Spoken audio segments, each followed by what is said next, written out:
You open your eyes, but there is no sky, no morning, just a pale, ash-gray silence. Dust clings to the boots of your suit like ancient memory. The horizon is sharp, dry, infinite.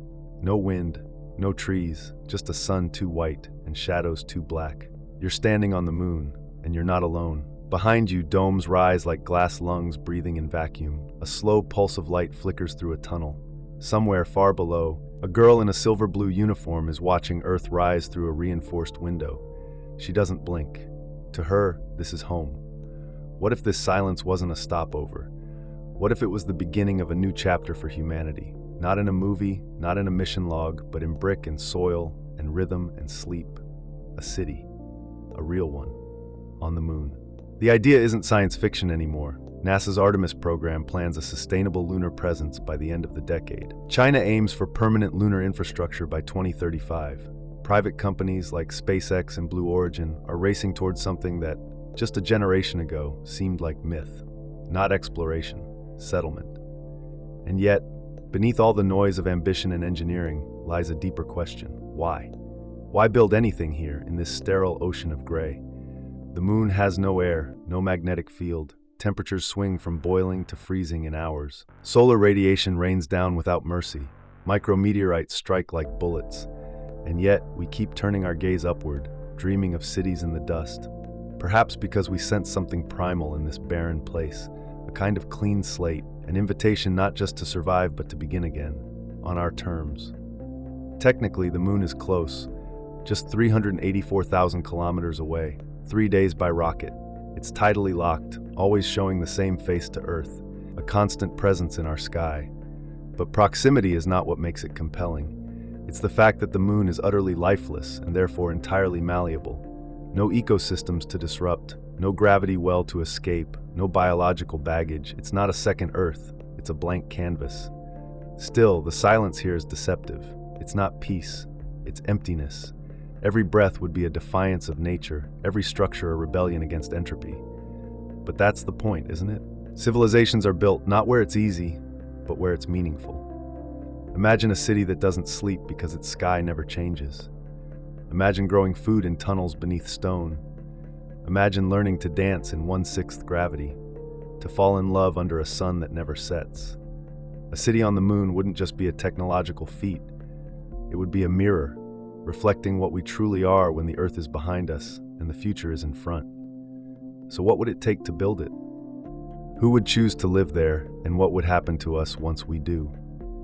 The moon does not welcome life. It has never known rivers, clouds, or the sound of rain.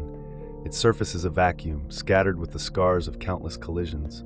No air to breathe, no atmosphere to scatter light. When the sun rises here, it does so without warning, with no dawn, no blue, just the sudden blaze of raw radiation burning shadows into the stone. To build a city here is not just audacious, it's unnatural. The temperatures alone would kill you. In direct sunlight, over 120 degrees Celsius. In the shade, minus 150. Every day on the moon lasts 29 Earth days. That means 14 days of unrelenting heat, followed by 14 days of complete darkness. No solar panels can thrive without extreme storage. No water can remain liquid. And the regolith, that gray, powdery dust, is sharp as glass. It sticks to suits, clogs joints, scratches visors. It's not just annoying, it's dangerous. Radiation is the silent killer. Without a magnetic field or thick atmosphere, cosmic rays and solar storms sweep the lunar surface like invisible knives. One particularly strong coronal mass ejection could flood an unshielded base with deadly energy. Any structure, any dome, must be shielded, with meters of regolith, or buried beneath the surface entirely. That means digging, a lot of it, with no oxygen, no oil, no water. Just machines that must operate flawlessly in near-zero pressure. And then there are the micrometeorites. Tiny, silent bullets, traveling up to 70 kilometers per second. They strike without sound, without warning, without fire, just kinetic violence. On Earth, they burn in the atmosphere. On the moon, they hit you in the face. So why would anyone try? Because harshness isn't the end of the story. It's the beginning of meaning. Cities aren't monuments to safety. They're testaments to adaptation. Every time we've pushed into the unknown, deserts, oceans, frozen poles, we've built homes not because nature allowed it, but because it didn't. In fact, the very hostility of the moon offers clarity. There is no pretending here, no half measures. Every decision is life or death. Every system must work. Power must be renewable. Water must be recycled. Oxygen must be looped and controlled. Waste must be processed with precision. Mistakes aren't inconvenient, they're catastrophic. This makes the moon the ultimate laboratory, a place to refine sustainable systems, closed-loop habitats, radiation shielding techniques, autonomous construction. If we can survive here, we can survive anywhere. Mars, Europa, even the deep void between stars. The moon becomes a crucible, a training ground for forever. Somewhere in that imagined city, beneath layers of lunar soil and carbon fiber domes, a girl sits at a terminal. She's 29, born on Earth, but she's spent most of her adult life up here, calibrating life support systems, studying algae growth under artificial suns. She's not heroic, she's necessary. She doesn't see the moon as a challenge anymore. She sees it as a system, a logic, a place where every breath is earned and every wall speaks of survival. She knows the moon isn't forgiving, but that's why she chose it. Every city begins with one decision: to stay. Not to visit, not to orbit, but to plant the first seed of permanence. On the moon, this means mastering everything Earth took for granted: shelter, warmth, breath, and continuity. The first stones in lunar soil won't be laid by hand, but by machine. 3D printing with lunar regolith is no longer fantasy. Its fine grains can be sintered, fused using microwaves or solar energy into bricks, panels, or protective shells. Imagine swarms of autonomous rovers crawling over the surface, layering walls with robotic precision, melting dust into shelter. No imported steel, no concrete, just moon, reshaped.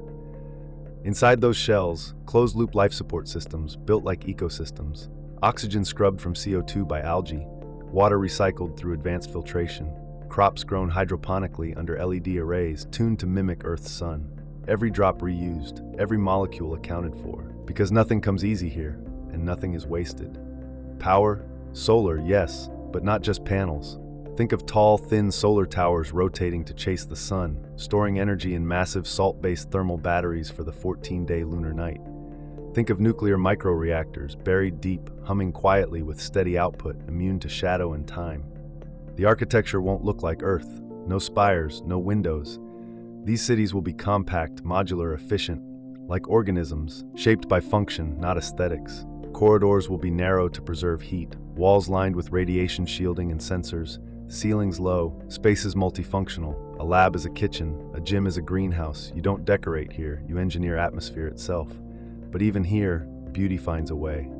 Imagine a shared habitat dome, its inner walls alive with green, spirals of vines, soft moss underfoot, breathable air thick with chlorophyll. A single tree, engineered to survive in low gravity, stretches toward the LED sky. A place to sit, to read, to breathe, not just oxygen, but something that feels like home. That's what makes this vision real, not just surviving, but designing spaces that support the mind. Because isolation is pressure, monotony is danger. The brain needs narrative, variety, rhythm. Music rooms with soundproofed walls, virtual skylights that change with simulated weather. Time is restructured, not by day and night, but by curated cycles of light and silence. And there again, the girl. She's carrying a box of soil samples through a narrow tunnel, her boots clinking softly against titanium mesh. She passes a mural, a painted earth, pale blue on black. She stops, touches it. Maybe she thinks of someone, maybe she doesn't. But for a moment, the entire city holds still around her, a living thing, beating under layers of regolith and intention. Building on the moon isn't about escaping Earth. It's about proving we can build meaning where nothing grew before. No birds, no rain, no wind brushing your skin. On the moon there is no weather, only pressure and temperature, controlled by numbers and algorithms. Life here is not a simulation of Earth. It is a different kind of real. Inside the city, time is artificial. Lights dim and rise in slow gradients to mimic day and night. Morning is a protocol, not a sunrise. Weekends are scheduled, birthdays are announcements, and still, people begin to form routines, habits, traditions. They name tunnels after Earth cities. They bake bread on Sundays. Someone grows flowers in old oxygen canisters. Someone else carves lunar rock into tiny sculptures and leaves them in hidden corners, like myths forming in a new mythology. But the silence presses in, The same walls, the same faces, the same view of the crater rim. For some, it's meditative. For others, maddening. Human minds evolved for chaos, for skies that shift and seasons that change. On the moon, every variable is controlled, so we invent new chaos, we simulate it. Cities build theaters where the screens wrap around the room, projecting moving skies, distant storms, laughter. People walk inside artificial forests with shifting light. They play sports in low gravity, long, weightless arcs that make the body remember Earth, even as it forgets its weight. Sleep, too, becomes an experiment. The lack of natural circadian cues disrupts deep rest, so sleep pods hum with neural feedback. Dream stimulation, personalized audio loops designed to trick the brain into peace. Some still wake at 3 a.m. and stare at the ceiling, unsure if it's morning or the middle of eternity. And yet, there's connection. Lunar life is communal by necessity. Everyone has a role, a purpose. No one survives alone. Bonds form fast, hard, and strange. Romance blooms in compressed time. Friendships flare like flares and vanish just as quickly. You live in each other's rhythms, every breath a shared resource. Somewhere in the residential module, the girl is painting. A wall, 3 meters wide, not with stars or planets, but with people, blurred silhouettes, arms raised, dancing beneath a silver sky. She's using dust mixed with polymer gel. It dries fast, smells like electricity. Behind her, a guitar leans against the wall. One string is missing. No one's replaced it. What does it mean to be human in a place like this? To live in a city with no streets, no wind, no horizon? Maybe it means remembering what you love, not despite the vacuum, but because of it. Maybe the more we remove from our environment, the more we learn what we need. And maybe that's why the moon matters, because in its absence of life, we find the shape of our own. At first, Earth is everything, the origin, the anchor, a blue constant in a skyless black. But over time, something begins to shift. Not in distance, but in meaning. You stop thinking of Earth as home and start thinking of it as there. It begins subtly. Newborns are no longer called Earthlings, they're lunars. Their bodies grow differently in 1/6 gravity. Longer limbs, lower bone density, altered balance. They speak with accents shaped by acoustic echo inside metal walls. They dream of oceans they've never seen. To them, Earth isn't a memory, it's a story. Language evolves. Up becomes in. Sunset becomes lights down. Idioms fade. Rain check means nothing to someone who's never seen waterfall from the sky. Even culture starts to drift. New music emerges, made for the acoustics of domes. Visual art turns inward, geometry, light, minimalism. Books are fewer but deeper, not escapism but reflection. When your world is small, your mind learns to roam. Time stretches differently here. Earth months feel arbitrary. Lunar life runs on cycles of necessity. Harvest rotation, power rationing, sleep wave programming. And slowly the question surfaces, what do we owe to Earth? Legally, Earth governments still claim sovereignty. But how long does that last? When supply ships grow rare, when crises mount back home, when political will fractures, what happens to a city that has learned to breathe on its own? Autonomy is no longer rebellion, it's evolution. And then comes the moment no one expects. A communication blackout, maybe a solar flare, maybe a satellite failure. For 72 hours, the city is alone. No uplink, no contact, no confirmation that Earth is still listening. During that silence, something changes. People stop speaking in future tense. They begin planning as if this is it. Not a branch of civilization, a root. Not a replica, a rewrite. A place where the old rules can't follow, where necessity becomes innovation and absence becomes identity. On the third night, a small gathering forms in the shared atrium. No agenda, just presence. The girl is there. She's not talking, just sitting, surrounded by quiet. Someone plays a low chord on a broken keyboard. Someone else reads a poem, handwritten on the back of a food label. No one claps, but no one leaves. Later, the signal returns.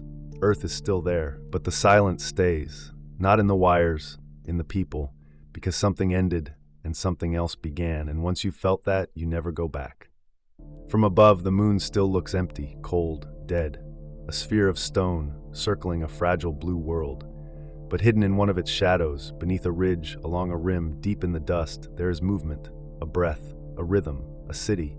It is not large, it is not loud, but it is alive. The lights of its domes flicker softly beneath a transparent canopy of dust-shielded glass. Inside, machines hum and algae swirl, gardens bloom under engineered suns. Children sleep under ceilings painted to resemble stars they've never seen. And somewhere, always somewhere, a girl walks alone along the edge of the habitat wall, listening to the thrum of life in a place where life shouldn't be. She stops, looks up. The earth hangs in the black sky, distant and radiant, not a home but a question. What happens when the frontier becomes familiar? When outpost becomes city? When survival becomes culture? We've done this before. From caves to huts, from huts to towers, from towers to orbit. But each time the expansion was lateral. Now it's vertical. Off-world, upward, away. The moon is not the end of that line. It's the first rung. A city here isn't just a base, it's a model, a demonstration of resilience at the edge of void. Every solution we build, recycling systems, closed-loop ecologies, radiation shields, energy independence, echoes back toward Earth. The moon doesn't take us away from our planet. It teaches us how to save it. But beyond the function, beyond the tools and tunnels and tech, is something harder to name, a shift in story.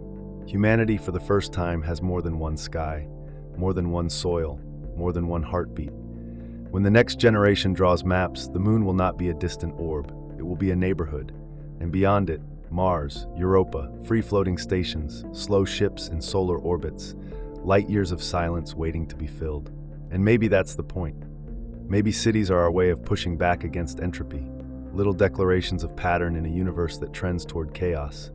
Maybe building on the moon is not about escape or conquest, but meaning, intention, continuity. Because long after the servers decay and the domes collapse and the dust reclaims the stone, something will remain. Not buildings, not data, but the fact that we were here, that we looked up and decided to make something where there was nothing. And if that isn't civilization, what is? What if this city, in the cold, in the silence, in the dust, is the first sentence of a story that never ends?